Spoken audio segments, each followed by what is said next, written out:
కోడికాలు recipe. ఒక గ్రామంలో చెంగు ఇంకా మంగు అని ఇద్దరు స్నేహితులు ఉండేవారు. ఇద్దరు స్నేహం గురించి గ్రామంలో అందరికీ బాగా తెలుసు. ఇద్దరూ కలిసే స్కూల్కి వెళ్ళేవారు. స్కూల్ తర్వాత ఇద్దరూ కలిసే కాలేజ్కి కూడా వెళ్ళేవారు. మంగు బాగా చదువుకుని ఒక పెద్ద కంపెనీలో ఆఫీసర్ అవుతాడు. ఇంకా చెంగుకి వంట చేయడం అంటే బాగా ఇష్టం. కాబట్టి అతను ఒక హోటల్లో పని చేయడం మొదలుపెట్టాడు. మంగు సిటీ వదిలిపెట్టి వెళ్ళేటప్పుడు చెంగు అతన్ని హత్తుకొని, ఒరే మంగు, ఇవాళ నేను చాలా ఆనందంగా ఉన్నానురా, కానీ అంతే బాధగా ఉన్నాను. నువ్వు ఒక పెద్ద ఆఫీసర్ అయినందుకు నాకు చాలా ఆనందంగా ఉంది. ఇక నేను రోజు నిన్ను చూడలేనేమోనని బాధగా కూడా ఉంది. అరే, అలా ఎందుకంటావు చెంగు? మన ఇద్దరం మనసులు ఒకటి దగ్గరే ఉంటాయి. నువ్వు దాని గురించి బాధపడకు. నువ్వు రోజు నా ఫోటో చూస్తూ ఉండు. మంగు అలా అన్న వెంటనే ఇద్దరూ నవ్వుకుంటారు, ఇంకా హత్తుకుంటారు.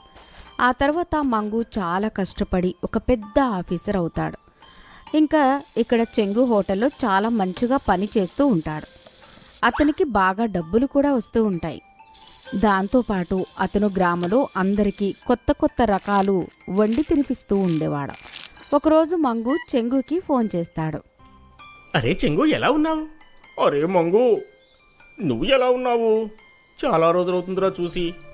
చెంగు, నువ్వు సిటీకి రావాలి. నేను చాలా పెద్ద ఆఫీసర్ని అయ్యాను. నేను ఆఫీస్ వాళ్ళందరికీ పార్టీ ఇస్తున్నాను. తప్పకుండా వస్తానురా.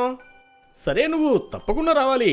మంగు చెంగు కోసం ఏరోప్లేన్లో టికెట్ బుక్ చేస్తాడు. చెంగు మంగు దగ్గరికి వస్తాడు. ఆ తర్వాత మంగు అతన్ని మనస్ఫూర్తిగా స్వాగతిస్తాడు. పెద్ద ఆఫీస్ని చూసి చెంగు చాలా ఆశ్చర్యపోతాడు. పార్టీ రోజు రాని వస్తుంది. మంగు పని వాళ్ళకి చెప్పే అన్ని ఏర్పాట్లు చేయిస్తూ ఉంటాడు. అప్పుడే హఠాత్తుగా మంగు మేనేజర్ వచ్చి అతనితో ఇలా అంటాడు. సారీ, క్యాటరింగ్ వాళ్ళు లెగ్ పీసులు తయారు చేయలేమంటున్నారు. అన్ని లెగ్ పీసులు మేము ఎలా తయారు చేయగలమంటున్నారు. ఏంటి? పిలువు వాళ్ళని. మంగు క్యాటరింగ్ వాళ్ళని పిలుస్తారు. కానీ వాళ్ళు 1000 లెగ్ పీసులు తయారు చేయడానికి ఒప్పుకోను అంటారు. అన్ని లెగ్ పీసులు ఒకటేసారి తయారు చేయడం కష్టం, ఇంకా ఇంత తక్కువ సమయంలో అని. చెంగు అక్కడే నిలబడి ఆ మాటలన్నీ వింటూ ఉంటాడు. అతను క్యాటరింగ్ వాళ్ళు వెళ్ళిపోయిన తర్వాత మంగు దగ్గరికి వచ్చి ఇలా అంటాడు. ఏమైందన్నా, ఎందుకు బాధపడుతున్నావు? మంగు అతనికి జరిగిన విషయం అంతా చెప్తాడు. ఓ అంతేనా? వంటగది ఎక్కడుంది చెప్పు. మంగు చెంగుని వంటగదిలోకి తీసుకుని వెళ్తాడు. మంగు, నువ్వు వెళ్ళి వచ్చిన వాళ్ళని చూసుకుంటూ ఉండు. సమయానికి లెగ్ పీసులు నేను అందిస్తాను, సరేనా? పార్టీ మొదలవుతుంది. అన్నిటికన్నా ముందు వచ్చిన గెస్ట్లకు చెంగు తయారు చేసిన లెగ్ పీసెస్ సర్వ్ చేస్తారు. అందరూ లెగ్ పీస్ తిని చాలా ఆనందపడతారు. ఒరే, ఇంత రుచికరమైన లెగ్ పీసులు నేను ఎప్పటి వరకు తినలేదు. ఏమంటారు మీరు? అంతేనా? సరిగ్గా చెప్పారు శర్మ గారు. అవును. మంగు అతని బాస్కి జరిగిన విషయమంతా చెప్తాడు. మంగు బాస్ చెంగుని పిలిచి ఇలా అంటాడు. వావ్ చెంగు, నువ్వు చేసిన లెగ్ పీస్ ఇంత రుచిగా ఉంది అంటే మిగతా వంటలన్నీ నువ్వు ఇంకా ఎంత రుచిగా తయారు చేస్తావో అర్థమవుతుంది. మాకో పని చెయ్యి. నువ్వు మన ఆఫీసులోనే క్యాటరింగ్ పని మొత్తం చెంగుకి అప్పచెప్పు.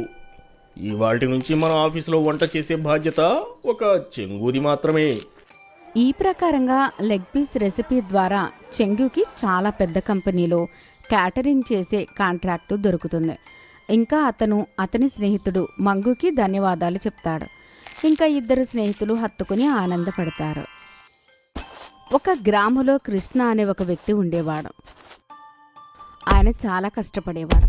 అతను ఎక్కువగా సొరంగాలు ఇంకా రాళ్ళు తవ్వుతూ ఉండేవాడు. ఎక్కడైనా సొరంగాలే తవ్వుతూ ఉండేవాడు. ఇంకా వాటిలో నుండి తాజా నీళ్లను బయటకు తీస్తూ ఉండేవాడు. చుట్టుపక్కల గ్రామ ప్రజలందరూ వాళ్ళ బావులు బాగు చేయడానికి ఇంకా సొరంగాలు తవ్వడానికి పిలుస్తూ ఉండేవారు. ఒకరోజు రతన్పూర్ గ్రామంలో చందన్ సేట్ అతన్ని పనికి పిలుస్తాడు. కృష్ణ అతని దగ్గరికి వెళ్తాడు. నమస్కారం సేట్ గారు, మీరు నన్ను పనికి పిలిచారు కదా, ఏం పనో చెప్పండి. కృష్ణని చూసి చందన్ సేట్ ఇలా అంటాడు. ఓ అవునా అవునా, నువ్వేనా కృష్ణవి? నాకు తెలిసి నువ్వు చాలా మంచిగా సొరంగాలు తవ్వుతావట కదా. నా ఇంటి బయట కూడా ఒక పాత బావి ఉంది. దాన్ని కూడా శుభ్రం చేసి దాంట్లో సొరంగం తవ్వు, నీళ్లు కూడా బయటికి తీయాలి. సరే సేటు గారు, నేను తవ్వుతాను, మీరు చూపించండి. ఆ తర్వాత చందన్ కృష్ణని తీసుకొని అతని పొలం బయట ఉన్న ఒక బావిని చూపిస్తాడు. ఆ బావిని